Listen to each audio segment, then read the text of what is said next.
She raised her glass and said, "Still single at 35?" And the whole table laughed. I hadn't even finished swallowing. My own mother chuckled like it was harmless. But Irish didn't stop there. She leaned in, all fake concern and flawless makeup, and added, "Don't worry, some women bloom late, like mold."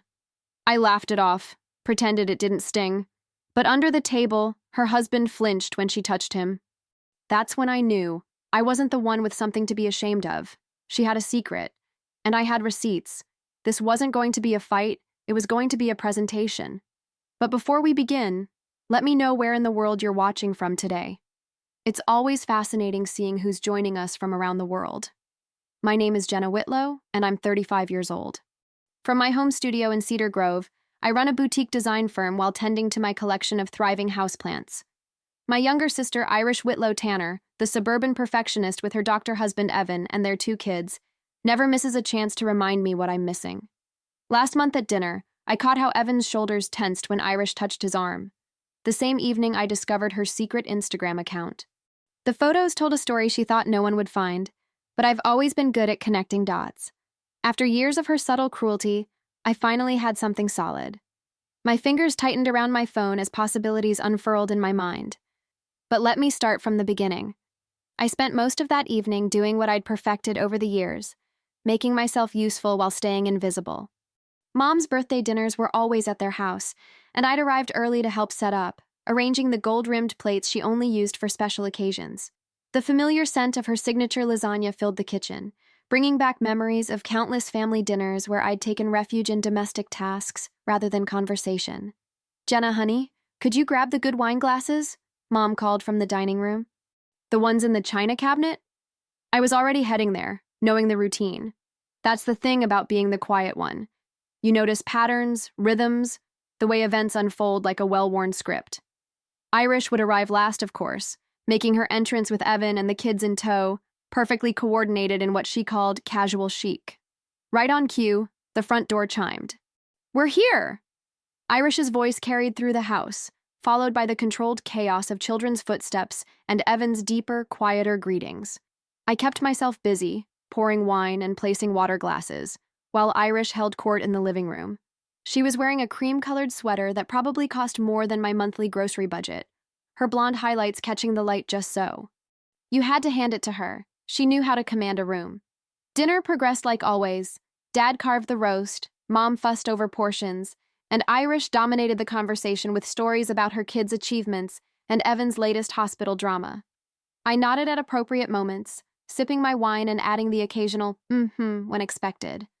Then came the cake, Mom's favorite chocolate raspberry torte from Maurice's bakery.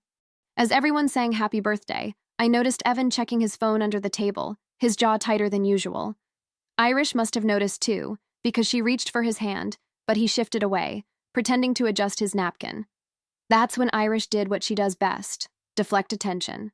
She raised her wine glass, that familiar glint in her eye that always preceded something cruel wrapped in a smile. "A toast to Mom. And while we're celebrating milestones," she turned to me, lips curved in false concern. "Still single at 35, Jenna." The table erupted in laughter, the kind that makes your skin crawl. Even Mom joined in with an awkward chuckle, though Dad at least had the grace to look uncomfortable. Heat crept up my neck, but I kept my expression neutral, the way I'd trained myself. Years of practice had taught me how to wear calm like armor. "Some of us don't need a ring to be complete, Irish," I said quietly, but she was already talking over me about some woman from her yoga class who'd found love at 40, like she was offering hope to the hopeless. I glanced at Evan again. He was staring at his plate, his knuckles white around his fork. When Irish tried to touch his arm while making another pointed comment about settling down, he actually flinched. It was subtle. Anyone else might have missed it, but I'd spent years reading people's small tells. Something was off. I excused myself to clear plates, gathering them with practiced efficiency. In the kitchen, away from the performing circus in the dining room, I let out a slow breath. My phone buzzed in my pocket, probably another client email about tomorrow's deadline. But when I checked the screen, it wasn't work.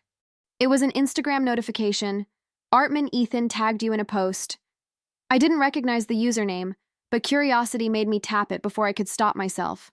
The account was private, with only a handful of posts visible. But there, in the profile picture, was a face I knew. Irish, wearing sunglasses and a wide-brimmed hat, her head thrown back in laughter. The most recent public post showed a woman's hand intertwined with a man's, a distinctive rose gold watch visible on her wrist, the same watch Evan had given Irish for their anniversary last year. The caption read, "Love in plain sight." My hand started shaking as I stared at the screen. In the dining room, I could hear Irish's laugh, bright and false as costume jewelry. The sounds of my family enjoying coffee and dessert seemed suddenly distant, like I was underwater, while the truth of what I was seeing came into sharp, crystal focus. Sleep wasn't happening, not with my mind racing and that Instagram profile burning a hole in my thoughts. At 2 a.m., I gave up pretending and grabbed my laptop, curling up in the window seat where I used to read as a kid. The streetlight outside cast just enough glow to make the whole thing feel surreal. You know that moment when you're about to look at something you can't unsee? That's where I was, finger hovering over the mouse pad. Part of me wanted to close the laptop and forget I'd ever seen that notification. But Irish's smug voice from dinner kept echoing in my head. Still single at 35? I clicked. The profile was private, but Ethan had tagged Irish in enough public posts that I could piece things together. He was younger than Evan, maybe early 30s, with that carefully disheveled artist look. His bio read, "Making beauty visible, one brushstroke at a time. Art teacher and eternal romantic." Art teacher. Something clicked. Hadn't Irish mentioned her kid's school hired a new art teacher last fall? The same time she started attending all those parent committee meetings? I started taking screenshots, my designer's eye automatically organizing the information. Post after post told their story in fragments. Coffee cups with matching heart foam art, shadow selfies where you could just make out Irish's distinctive profile, cryptic captions that probably meant something to them, but looked like poetry to everyone else. When autumn leaves dance, so do we. Posted October 15th. The same weekend, Irish told everyone she was at a real estate conference in Portland. Your laugh is my favorite color. November 3rd, another conference, this time in Seattle. 2 souls, 1 canvas. December 8th, the night of her kid's school Christmas pageant, when she'd claimed a migraine and sent Evan alone. My throat felt tight as I cross-referenced dates with my phone's calendar, where I kept track of family events. The pattern was obvious once you knew to look for it. All those conferences, committee meetings, and sudden migraines lined up perfectly with Ethan's romantic posts. I opened a new browser tab and searched his name. The school's website popped up first. Ethan Brawl joins our faculty as head of arts education. There he was, smiling in a staff photo, wearing a paint-splattered denim shirt that probably cost more than it should. The sun was starting to rise when I finally stopped scrolling. My eyes burned, but my mind was crystal clear. I'd caught myself starting to type out a group text to the family several times during the night, finger hovering over the send button.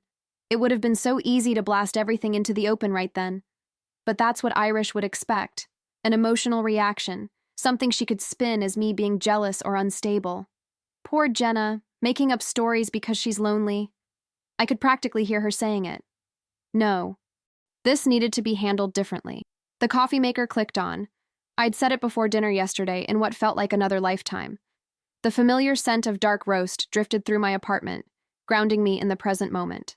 I walked to the kitchen on stiff legs, poured a cup, and took that first clarifying sip. Standing there in my quiet kitchen, watching dawn break over the city, I made my decision. Opening my laptop again, I created a new folder and labeled it simply Irish Receipts. Inside, I made subfolders, screenshots, dates, locations, cross-references. Then I started a simple spreadsheet: date, claimed location, actual location, evidence, notes. The first entries were already damning, but I knew there had to be more. Irish had always been careful about her image, but she'd gotten sloppy. Maybe she thought no one was paying attention. Maybe she'd forgotten that quiet people notice everything. I added one final subfolder and named it Strategy. It was still empty, but looking at it gave me a strange sense of calm. For the first time since that horrible dinner, I felt the knot in my stomach loosen, because now I had something Irish didn't know about. I had the truth, and I knew exactly how to use it. The next 3 days blurred into a rhythm of research, coffee, and rising anger. I'd designed enough corporate websites to know how to dig, Really dig, through digital footprints.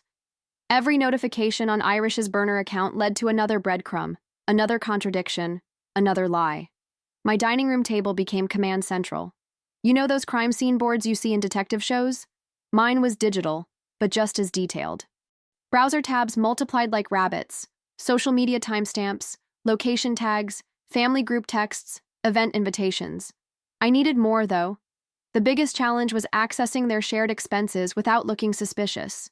But Irish had always been careless with passwords, especially around family. Last Christmas, she'd used my laptop to check their credit card statement, trying to track a missing package. I'd noticed she'd clicked, "Remember this device." She never logged out. The statement from February made my hands shake. There it was, charges from the Fairmont Olympic Hotel downtown, on a Tuesday when Irish told everyone she was chaperoning a school field trip to the art museum. The same hotel Ethan had tagged in a moody black and white photo captioned, "Room 718, where beauty sleeps." I reached for my phone, then stopped. This was bigger than I'd thought. I needed backup, someone sharp, someone who understood strategy, someone who wouldn't judge. Marla picked up on the first ring. "Please tell me you're calling because you finally adopted that rescue greyhound I tagged you in." "I need your PR crisis brain," I said. "How fast can you get here?" 20 minutes later, Marla burst through my door in a cloud of coffee steam and righteous energy. She took one look at my laptop screen and whistled low. "Oh, honey, is this what I think it is?" I nodded. "Irish is having an affair with her kid's art teacher." "That sanctimonious little—" Marla caught herself. "Okay, start from the beginning. Show me everything." And I did. The hotel charges, the matching Instagram posts, the parent committee meetings that never appeared in any school newsletter, the conferences that coincided with Ethan's art workshop trips. Marla, bless her, went straight into crisis management mode. First rule of exposure: establish the pattern. How long has this been going on? We tracked backward. January, 3 secret meetings. December, the Christmas pageant excuse. November, 2 weekend conferences. October, the first parent committee meeting. 5 months, I said finally.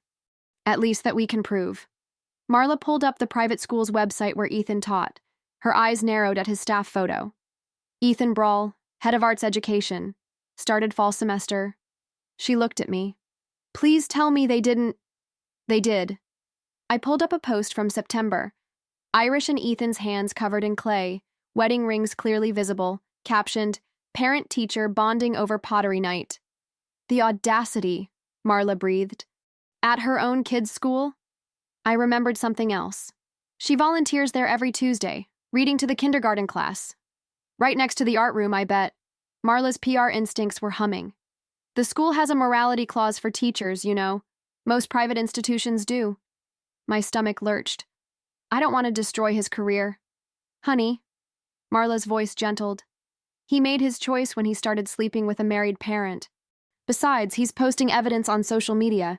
Not exactly discreet." She had a point. I thought of all those artistic shots. Irish's silhouette in hotel windows, her manicured hands holding coffee cups, her laugh captured in careful black and white. He wasn't just having an affair. He was documenting it like some tragic romance. "Look at this." I pulled up Irish's official Instagram, the one everyone knew about. She posts perfect family photos the same days she's meeting him. Here, "Movie night with my loves," posted an hour after she was at the Fairmont. Marla leaned back, expression grim. "The timeline is solid. The evidence is clear. Question is, what do you want to do with it?" That was the real question, wasn't it? The one I'd been avoiding since that first notification. What did I want? I thought about Irish's voice at Mom's birthday. Still single at 35? The laughter, the humiliation burning in my chest. "I want the truth to come out," I said slowly. "Not in pieces, not where she can spin it. I want everyone to see exactly who she is all at once." Marla's smile was sharp. "Now that," she said, pulling her laptop from her bag, "I can help you with." I stared at my growing collection of evidence, finger hovering over the send message button on Irish's Instagram. The urge to confront her burned in my throat like acid reflux. You know that feeling when you're so angry you can taste it? "Don't you dare." Marla snatched my phone away, her PR instincts clearly tingling. What do you think will happen if you message her right now? She needs to know that I know. My voice came out smaller than I'd intended. Oh, she'll know all right. Marla set my phone face down on the coffee table. And then what? She'll delete everything, warn Ethan, and spin some story about how you're just jealous and unstable. Remember Christmas 2019? I did. Irish had accidentally knocked over Mom's antique gravy boat, then somehow convinced everyone I'd left it too close to the edge. I'd spent the whole dinner being lectured about responsibility while she smiled that sweet, concerned smile. Your sister, Marla continued, pulling up a fresh document on her laptop, is an expert at making herself the victim. You confront her privately, and suddenly you're the bitter single sister trying to destroy her marriage out of spite. The worst part? She was right. I sank back into my couch, letting the familiar texture of the throw pillow ground me. Mom still brought up that gravy boat sometimes, clicking her tongue about my carelessness. So what's the alternative? I asked. Marla's eyes lit up with that strategic gleam I remembered from our college days, when she'd coordinate massive PR campaigns for student events. You need something public, something she can't spin or deny, something clean, I finished, sitting up straighter. No drama, no accusations, just truth. Exactly. Marla started typing. When's her next big social thing? I laughed despite myself. Irish? Take your pick. There's always something. But her biggest show is… I stopped, a plan crystallizing.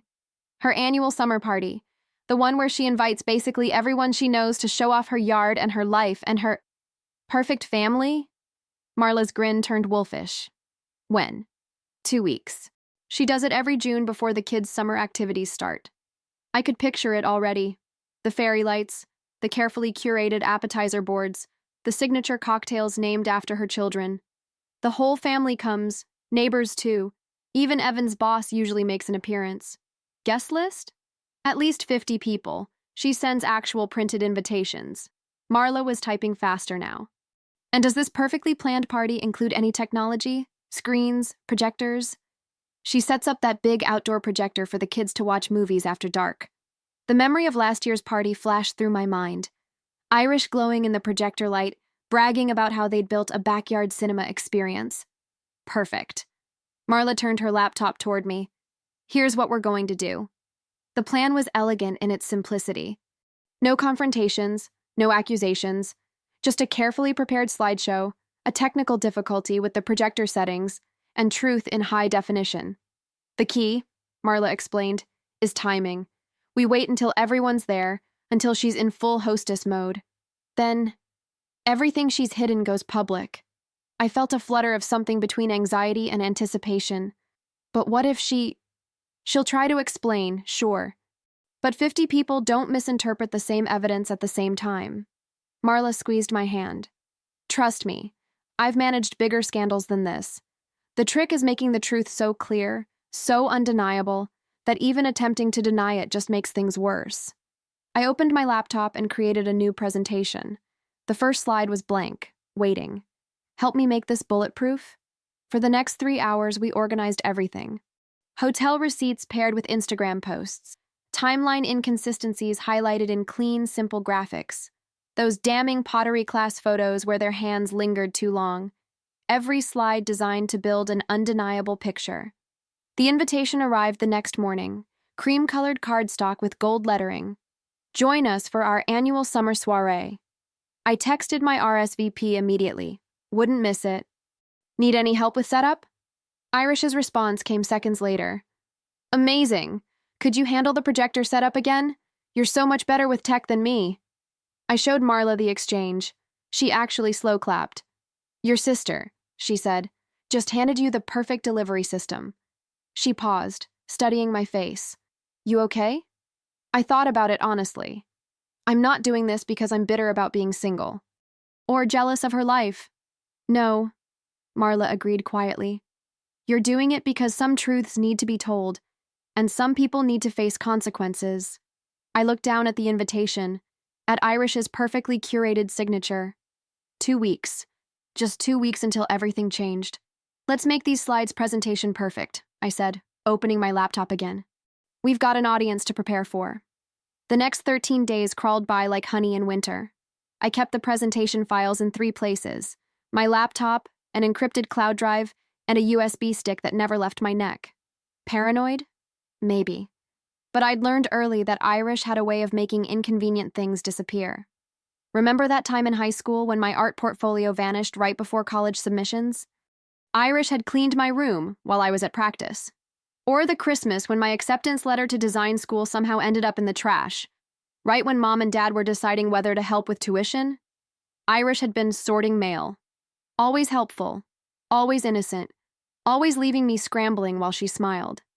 I was checking the backup files for the 3rd time that morning when Mom called. "Honey, are you bringing anything to Irish's party? She's doing those amazing charcuterie boards again, but maybe you could help with setup?" The hope in her voice was familiar, always trying to push us closer, never seeing the thorns. "Actually, she asked me to handle the projector setup." I kept my voice light, casual, just another sister helping out. "Oh, that's perfect. You know how technology confuses her." Mom laughed. Though I don't know how she manages to post all those beautiful Instagram pictures. I bit back the truth, that Irish's social media presence was as carefully curated as her garden. Instead, I asked about Mom's new book club, letting her chatter wash over me while I clicked through the presentation one last time. Each image was razor sharp, each timestamp clear. No room for doubt, no space for spin. The morning of the party, I stood before my closet feeling strangely calm. No more hiding in earth tones or trying to blend into backgrounds.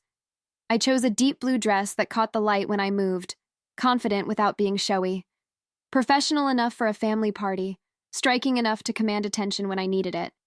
As I fastened my necklace, the USB stick warm against my skin, memories flooded back. Irish and me as kids, sharing secrets in our backyard fort. The day she got engaged, how she'd grabbed my hand first to show off the ring. When did that trust curdle? When did her need to shine start requiring my shadow? The sound of laughter drifted over the fence as I walked up her driveway. String lights crisscrossed the evening sky, turning her backyard into something from a magazine spread. Of course they did. Irish never did anything halfway when it came to appearances. I adjusted my laptop bag, feeling the weight of truth inside it. Through the gate, I could see neighbors gathering around tables laden with perfectly arranged food. Irish's kids darted between adults, still in their church clothes. Evan stood by the grill, his smile not quite reaching his eyes. "Deep breath," I whispered to myself, pushing open the gate. The party was in full swing. Everything glowed with that carefully constructed perfection Irish specialized in. Fairy lights twinkled in mason jars, flowers color-coordinated with the tablecloths, a signature cocktail menu written in practiced calligraphy. "Jenna!" Irish's voice rang out, bright as a new penny. She glided toward me in a cream-colored sundress, champagne glass in hand. "You're early!" Perfect timing, the projectors being finicky. I felt the USB stick pulse against my collarbone like a second heartbeat. "No problem, I'll take care of it." "You're such a lifesaver." She air-kissed my cheek, the same way she'd done since high school when she decided real hugs were childish. "Love the dress. So bold for you." There it was, the subtle dig wrapped in sweetness. I used to feel the sting. Now I just smiled, knowing what was coming. "Thanks." I gestured to my laptop bag. "Should I set up now, while there's still light to see what I'm doing?" "Yes, please. Everything needs to be perfect when the sun sets." Irish squeezed my arm, already turning away to greet new arrivals. "The kids are so excited for their movie night." I watched her float away, a perfect hostess in her perfect yard, totally unaware that her carefully constructed world was about to tilt on its axis. My hands were steady as I unzipped my laptop bag. My heart beat slow and sure. The time for hiding was over. The party hummed with practiced perfection. You know those Instagram posts where everything looks casual, but you can tell it took hours to arrange? That was Irish's specialty. Mason jars filled with wildflowers. Carefully mismatched, of course. Wooden boards heaped with spiral-cut fruit and artisanal cheese. Even the ice cubes in the signature cocktails had tiny edible flowers frozen inside them. I nursed my drink, watching Irish work the crowd. She'd always known how to hold court, even back in high school when she'd perch on cafeteria tables like a queen on her throne. Tonight she wore cream linen that caught the sunset just right, her laugh carrying across the yard as she touched arms and leaned in close to share secrets. The projector screen hung against the garage wall, its surface rippling slightly in the evening breeze. Irish's kids had already claimed the front row of blankets, sprawled out with their cousins waiting for their promised movie night. My laptop sat ready on the side table, looking innocent enough. Need a refill? I turned to find Evan beside me, pitcher in hand. His wire frames caught the fairy lights, making it hard to read his eyes. Thanks. I held out my glass. Beautiful night for it. He poured carefully, his medical precision showing even in this small gesture. Irish outdid herself. The strain in his voice was subtle. You'd miss it if you weren't listening for it. I wondered how many nights he'd laid awake, catching her in small lies, doubting his own instincts. The weight of the USB stick felt heavy against my skin. She always does. I took a slow sip. Everything has to be perfect, right? Something flickered across his face. Before he could respond, Irish's voice rang out. Everyone having fun? Who needs a top-up? She materialized between us, champagne bottle ready. Evan, honey, the Hendersons were asking about that new treatment you mentioned. He nodded and moved away, leaving a careful inch of space between them as he passed. Irish's smile tightened for just a moment before she turned back to the crowd. My phone buzzed. A text from Marla. Ready when you are. I checked the time. 8:47 p.m. The sun had just dipped below the horizon, leaving everything in that perfect golden hour glow photographer's chase. Irish was mid-story with her mom group friends, champagne glass gesturing as they laughed on cue. Her kids had started fidgeting on their blankets, asking when the movie would start. The moment felt right. I slipped my phone from my pocket and opened the carefully prepared file. One tap connected it to the projector's Bluetooth, another tap, and click. The screen flickered to life. The first image was innocent enough, Irish smiling at someone off camera, sunlight in her hair. But her expression, I'd never seen her look at Evan that way. Open, unguarded, real. Then came the kiss. Not a chaste peck, the kind of kiss that belongs behind closed doors. Irish and Ethan tangled together in what was clearly a hotel room, his artistic hands in her perfectly styled hair. The laughter around me stuttered, then died. Next, Irish in lingerie, posing on rumpled sheets, the geotag still visible, the Grand Hotel downtown. Same night, Evan was at his medical conference. Someone gasped. Maybe several someones. More images rolled past. Irish and Ethan at a hidden beach, at a rooftop bar, in his classroom after hours. Each one dated, each one damning. Their matching tattoos, tiny infinite symbols, revealed in intimate detail. What is this? Mrs. Henderson's voice cracked the silence. I finally looked at Irish. She stood frozen, champagne tilted dangerously in her slack grip. The color had drained from her face, leaving her summer glow sickly pale. Her carefully curled hair seemed to wilt as her practiced smile crumpled into raw horror. Turn it off, her whisper carried in the sudden quiet. Turn it off. But the images kept coming.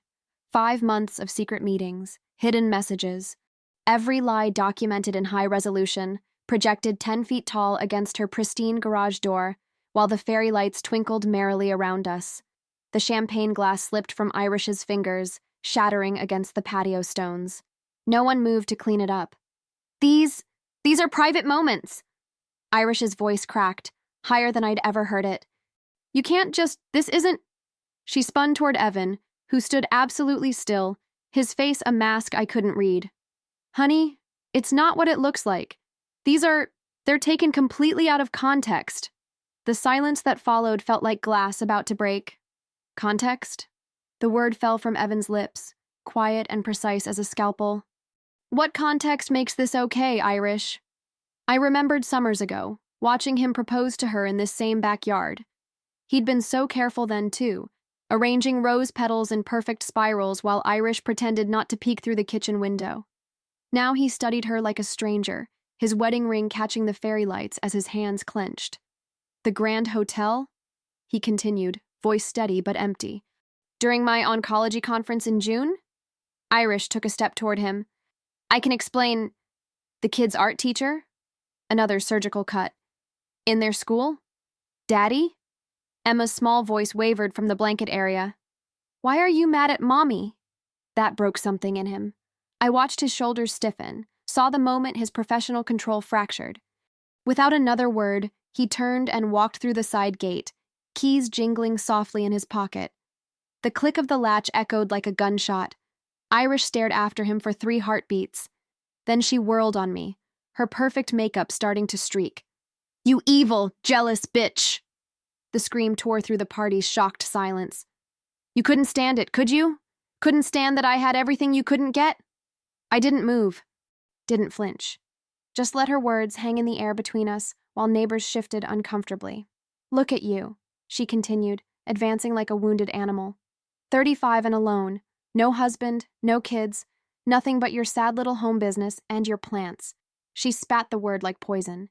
"You did this because you're jealous, because you'll never have what I have." Had to be what she'd always wanted to say. Amazing how freely it flowed now, with her mask finally cracked. "What you had," I corrected quietly. She lunged at me then, fingers curved like claws, but Uncle Mike caught her arms. "Irish, stop. The kids." Right on cue, both Emma and Jacob burst into tears. The sound seemed to snap several guests out of their frozen state. Mrs. Henderson hurried to gather the children, while others began a mass exodus toward the gate. Phones were already out, recording. Tomorrow's neighborhood gossip writing itself in real time. "I'll never forgive you for this." Irish thrashed against Uncle Mike's grip. "You're not my sister anymore. You're nothing. Nothing." I watched her mascara leave black trails down her cheeks. Remembered being 16, crying in my bedroom after she'd accidentally spilled punch on my prom dress. Remembered her wedding day, when she'd announced her pregnancy during my maid of honor speech. Each little knife, perfectly timed, perfectly placed. "Get out!" She finally broke free, jabbing her finger toward the gate. "Get out of my house." "Your house?" I echoed. Better check whose name is on the deed now. Evan doesn't seem interested in sharing anymore. That landed. I saw it in how she staggered back, reality finally starting to sink in. Her eyes darted around the yard, at the abandoned cheese boards, the scattered guests, the empty spot where her husband should have been, at the projector screen, now dark but somehow still accusing. Somewhere in the distance, a car engine roared to life. Evan's BMW, probably. Irish's head snapped toward the sound, panic replacing rage. "Evan?" Her voice shifted, suddenly small. "Evan, wait!" She ran for the gate, stumbling in her designer heels. But the engine noise was already fading, carrying away her perfect life with it. Behind us, Emma's sobs grew louder, and Jacob kept asking why Daddy left. The screen's darkness felt heavy now, like a curtain dropped on the final act of a play. Irish stood frozen by the gate, her cream linen dress smudged with dirt where she'd stumbled. All her careful edges had crumbled, leaving something raw and desperate in their place. I didn't need to say anything else. The truth had done all the talking necessary. The morning after Irish's party, I woke to my phone buzzing like an angry hornet's nest. 47 missed calls, 93 text messages, 6 voicemails. I switched it to silent and made coffee instead. Remember those moments in old westerns where the dust finally settles after a shootout? That's what my kitchen felt like at 6 a.m. Sunlight streamed through my plants, casting gentle shadows on the counter while my coffee maker hummed. The peace felt earned, not borrowed. My laptop dinged with an email notification. It was from Evan's law firm, confirming receipt of separation paperwork. He hadn't wasted any time. The timestamp showed 3:47 a.m. He must have driven straight to his office after leaving the party. I sipped my coffee, watching a cardinal hop between my bird feeders, the same ones Irish had mocked as old lady decorations last Christmas. Funny how things change. By 10, the neighborhood group chat exploded. Someone had shared a statement from the private school's board. "In light of recent events, we have placed Mr. Brawl on immediate administrative leave pending investigation into conduct unbecoming of our institution's values." Ethan's Instagram went dark around noon. Smart move, but too late. My phone lit up with Marla's face. I answered on the first ring. "Have you seen?" She didn't bother with hello.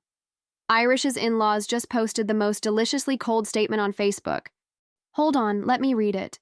The Tanner family wishes to express our profound disappointment in recent revelations.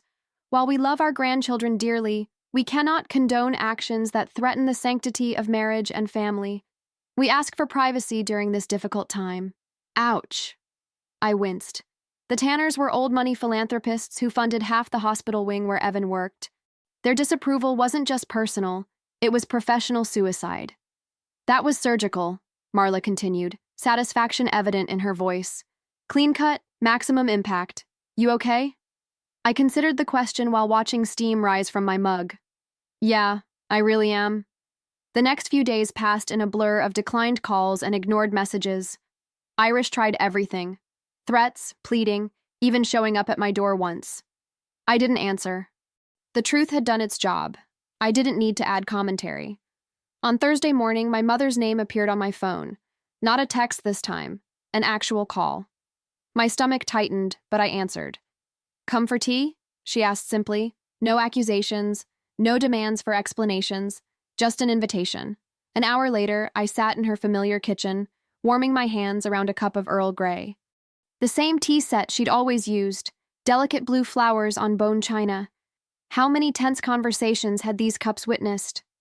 Your father's at golf, she said, settling across from me. The afternoon light caught the silver in her hair. I thought we could talk. I nodded, waiting. In our family, silence had always been her language of choice, especially when Irish was involved. She took a slow sip, then set her cup down with a quiet clink. You know, when you were little, you used to watch everything so carefully. While Irish was running around demanding attention, you'd sit back and notice things. The way people moved, what they said versus what they meant. She traced the rim of her cup. I should have protected you more. The admission hung between us, unexpected and heavy. I swallowed past a sudden thickness in my throat. About time someone stood up to her, she continued softly. I looked up, meeting her eyes. They were clear, unflinching. No judgment, no disappointment, just recognition of what I'd done and why it had been necessary. My mother reached across the table and covered my hand with hers. The gesture said everything words couldn't. I see you. I understand.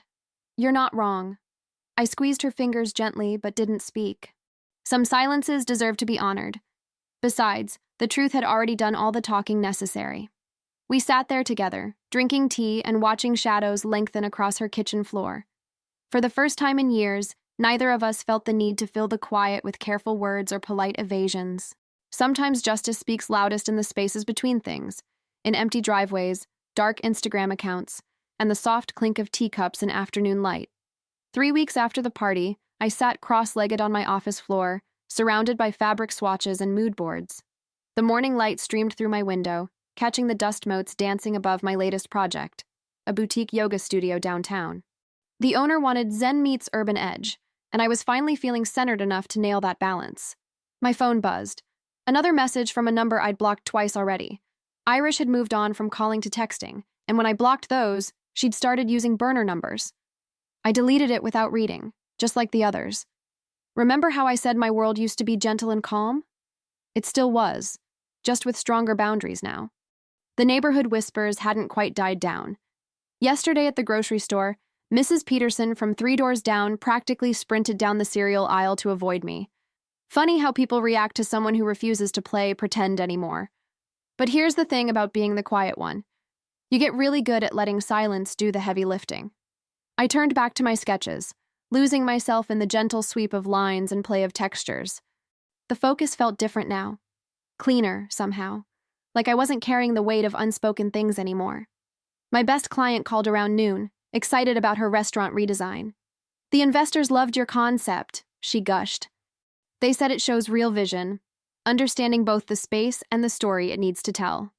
I smiled, remembering all the times Irish had dismissed my work as just decorating. The validation felt good, but what felt better was not needing it anymore. After work, I pulled on my gardening gloves and headed outside. The late afternoon sun warmed my shoulders as I knelt beside my herb bed. The basil needed trimming, and the lavender was ready for harvest. Simple tasks, grounding ones. You know that feeling when you're working with your hands and your mind just settles? That's what I needed. My phone lit up again, this time with a text from Marla. Check your email. Someone forwarded me Irish's latest novel-length message. You might want to read this one. I sighed, brushing dirt from my knees as I stood. Inside, I opened my laptop and found the forwarded email. 5 paragraphs of Irish's familiar rambling style filled my screen. I know you think you've won, but you don't understand. It wasn't what it looked like. Ethan was just, I've been under so much pressure trying to be perfect. You've never had to deal with the expectations. Maybe if you'd ever been married. I hit delete before finishing. Some explanations come too late to matter. The evening settled around me like a soft blanket as I made tea. Real tea, with a proper pot and everything, not just a bag dunked in hot water. Another thing Irish used to mock, my pretentious tea ritual. But there's something meditative about it, you know? The measured movements, the waiting, the quiet.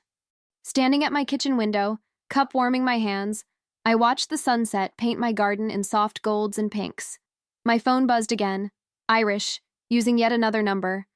This time, the preview showed, "Please, we're sisters. We need to talk about..." I blocked the number without opening the message. Being sisters hadn't stopped her from years of subtle cruelty.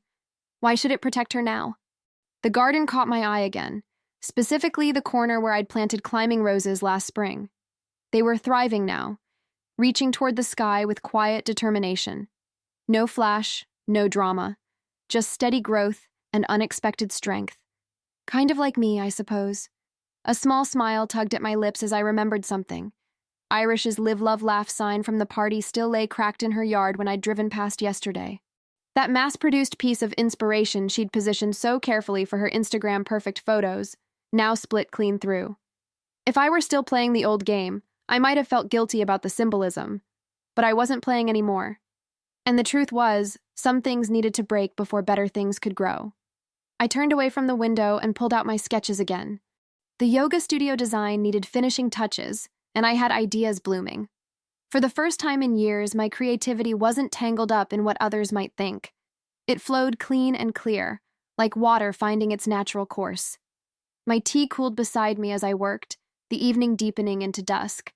In the gentle quiet of my home office, surrounded by the life I'd built piece by piece, I felt something settle into place. Not perfect peace. Life's rarely that neat, but something better.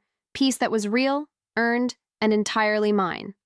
3 days after the party, I drove past Irish's house twice before finally turning into her driveway. The borrowed serving tray sat heavy in my passenger seat, one of Mom's antiques that had somehow migrated to Irish's kitchen during party prep. I'd promised Mom I'd return it, though we both knew it was just an excuse. The late afternoon sun cast long shadows across Irish's perfectly manicured lawn. Remember how she used to brag about having the most Pinterest-worthy yard on the block? Now the flower beds showed signs of neglect, wilting petunias, untrimmed roses, weeds pushing through the mulch. Amazing how quickly perfection crumbles when you stop maintaining the facade. I sat in my car for a moment, fingers drumming on the steering wheel. Through the front windows, I could see boxes stacked in the living room. Word was that Irish's husband had taken the kids to his parents' lake house while lawyers sorted things out. The thought of those children caught in the middle made my chest tight. But then again, I remembered being young, watching Irish manipulate our parents with tears and promises. Maybe these kids would learn earlier than I did about the difference between love and control. The house key was still on my ring, the emergency spare Irish had insisted I take years ago. "In case something happens," she'd said, though we both knew she just wanted someone to water her plants during vacations. I didn't need it now. No one was home, and the backyard gate stood partially open. Walking through that gate felt like stepping into a photograph that had faded in the sun. The string lights still hung limply overhead, unplugged and swaying in the breeze. A forgotten wine glass had tipped over on one of the patio tables, leaving a faint purple stain on the white tablecloth. The projector screen leaned against the fence, its blank surface a silent witness. Remember when we were kids and Irish would insist on being the star of every home movie? She'd push me behind the camera, claiming I was better at watching than performing. Funny how that same dynamic played out at the party, only this time, I controlled what the audience saw. My sandals crunched on scattered party debris as I moved across the lawn. That's when I spotted it, half buried in the tall grass, the wooden sign that had hung so proudly by Irish's front door. "Love lives here," painted in that trendy farmhouse font she adored. One side was cracked clean through, probably knocked down during the chaos of that night. I knelt beside it, ignoring the damp grass seeping through my jeans. My fingers traced the split wood, feeling the rough edges where it had broken. How many times had I seen this sign featured in Irish's social media posts? Always perfectly angled, always telling the story she wanted people to believe. The wood felt warm from the sun as I lifted it, carefully brushing away bits of grass and dirt. It wasn't heavy, just another piece of mass-produced decor designed to project an image of domestic bliss. But now, broken and abandoned, it said more truth than it ever had hanging pristine by the door. I carried it over to the gatepost and propped it there, letting the cracked pieces align but not quite meet. Someone would find it eventually. Irish, her husband, maybe even the realtor I'd heard they were consulting. They'd see the break, remember the night everything shattered, and understand that some messages change meaning when they break. The sign didn't need to come with me. Its work was done. What had once been Irish's carefully curated declaration of perfect happiness now stood as something else entirely. A quiet reminder that love isn't always what it claims to be. Sometimes it's a mask, sometimes it's a weapon, and sometimes, when it breaks, it reveals the truth it was hiding all along. Standing back, I took one last look at the sign against the gatepost. The late afternoon light caught the crack, throwing a thin shadow across the word, love. Perfect, really. A final piece of staging in a garden that had seen enough theater to last a lifetime. 3 days after leaving the broken sign at Irish's gate, I found myself on Marla's back patio, watching evening sunlight paint the sky in soft pinks and purples. She'd poured us both generous glasses of rosé and arranged a plate of those fancy chocolate-covered strawberries she always kept hidden in her freezer for emotional emergencies. You know what's funny? Marla swirled her wine, her dark curls catching the golden hour light. I keep thinking about that dinner, the one where Irish made that crack about you being single. Did you know then what you were going to do? I shook my head, letting out a small laugh. God, no. I just knew something had shifted. Like, you know that moment when you finally see a magic eye picture? Everything snaps into focus? And what you saw was your sister's perfectly curated life was actually a house of cards. Marla popped a strawberry in her mouth, grinning, which you then proceeded to demolish with surgical precision. It wasn't about demolition, though. I traced the rim of my glass, thinking, everyone probably thinks it was revenge, but it was about reclaiming your power, Marla finished, nodding slowly. About finally saying enough to years of being made to feel less than. The truth of it settled warm in my chest. Exactly. All those family dinners, all those little digs about my life choices. She wasn't just criticizing my singlehood. She was trying to keep me small, controllable. While she was living this whole secret life. Marla snorted.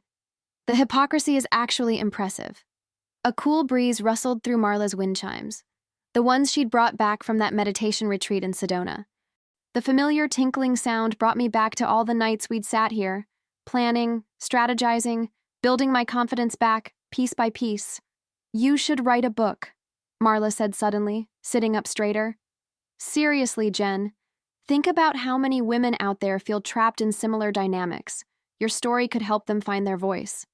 I laughed, really laughed this time. No way, I'm done with the spotlight, even a literary one. Living well is enough. I raised my glass. To quiet power. To quiet power, Marla echoed, clinking her glass against mine. And to best friends who help you reclaim it. Later that night, I sat cross-legged on my bed, a leather-bound journal open in my lap. I hadn't written in years. Irish had always mocked my journaling habit in high school, calling it Dear Diary Dramatics. But tonight felt different, important. My pen moved across the page, steady and sure. I used to think strength meant never letting them see you hurt. Now I know it's about choosing when to be silent and when to speak. It's about recognizing that your voice matters, even if, especially if, others try to convince you it doesn't. This wasn't about revenge. It wasn't even really about Irish.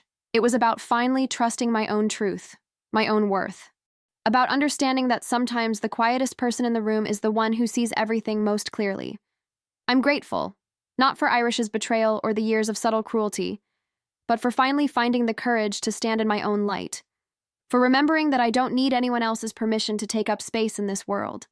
I closed the journal, running my fingers over its worn cover. On my windowsill, a vanilla-scented candle flickered, casting dancing shadows on the wall.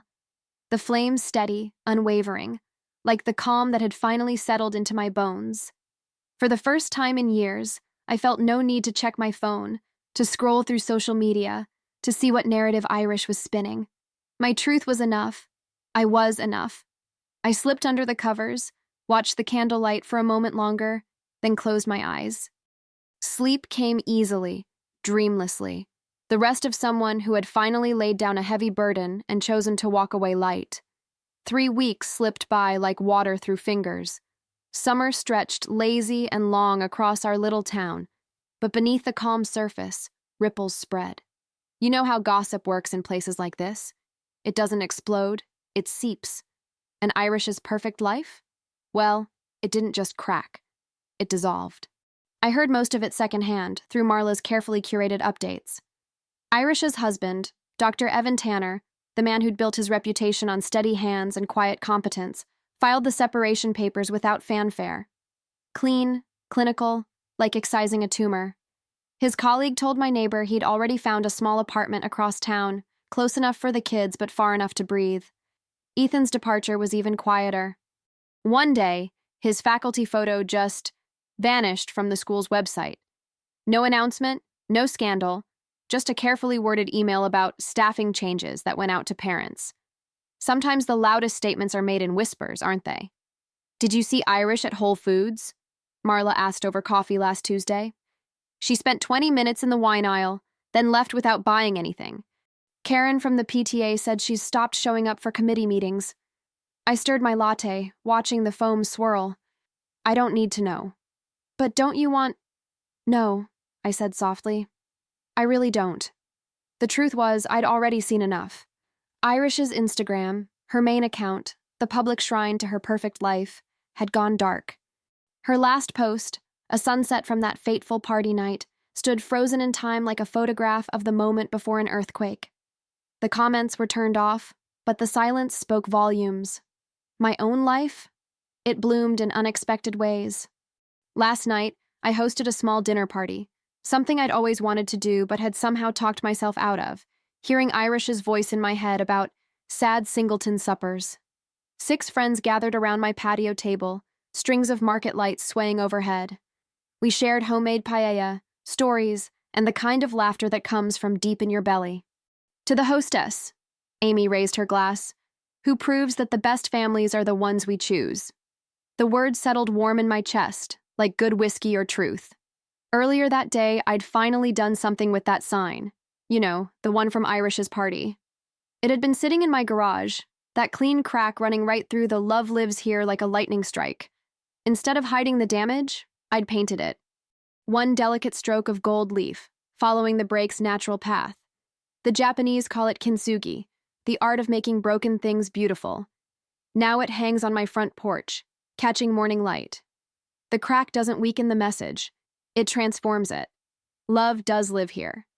Not the airbrushed, Instagram-filtered kind, but something real. Something that's weathered storms and come out stronger. Last week, Mom stopped by unexpectedly.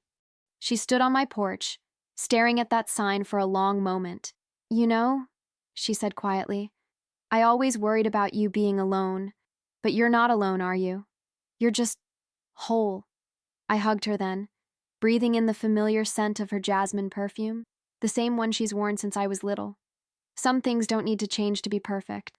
The town's moved on, as small towns do. New dramas have taken center stage. Irish's house, once the crown jewel of suburban perfection, sits quiet now. The carefully manicured lawn has grown just a touch wild around the edges. The front door, previously a cheerful yellow, was recently repainted a subdued gray. Even perfection gets tired sometimes. But here's what I've learned. Sitting on my porch these warm evenings, watching fireflies dance and listening to my wind chimes sing, silence isn't weakness. Sometimes it's the space where strength grows, where wisdom takes root, where truth waits patiently to be discovered. Every woman who's ever been told to be smaller, to speak softer, to want less, she's got an ocean of power inside her. The trick isn't in making waves. It's in knowing exactly when to let the tide rise. I run my fingers over the gold-traced crack in the sign, feeling its texture, its story. "Never shame a woman who's silent," I whispered to the evening air. "She might be studying your downfall." I believe stories like this find us for a reason. If this one touched you, please subscribe. I share a new one every day, and tomorrow's might be the one your heart's been waiting for.